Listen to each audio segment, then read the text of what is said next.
Messa crismale del Giovedì Santo questa mattina nella Basilica Cattedrale di San Marco a Venezia.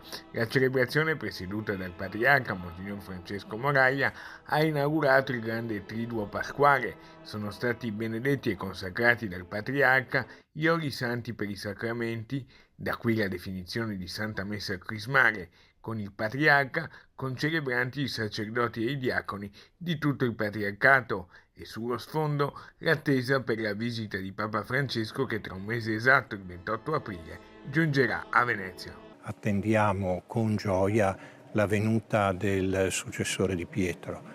È un po' ci ha lietamente sorpreso questo desiderio di voler visitare Venezia, di incominciare a Venezia con dei luoghi molto significativi.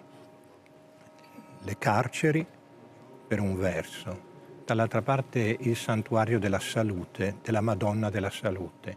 Il patriarca Francesco tiene molto all'importanza dell'incontro del Santo Padre con i giovani. Pareva molto bello mettere i ragazzi che sono il nostro futuro, i giovani che sono il nostro futuro, in un luogo in cui i veneziani vanno a parlare dei loro problemi, dei loro progetti, dei loro desideri con la Madre del Signore. Dalla salute a San Marco. Piazza San Marco, che è conosciuta in tutto il mondo, sarà il luogo di accoglienza dell'atto più bello, più grande di tutta questa giornata, che è appunto la celebrazione eucaristica presieduta dal Santo Padre, con una visita anche in questa magnifica chiesa basilica, chiesa cattedrale per la Chiesa di Venezia, basilica universalmente conosciuta che è San Marco, e il Papa farà proprio questo percorso che abbiamo davanti fino ad arrivare all'altare dove sono contenute le spoglie dell'Evangelista.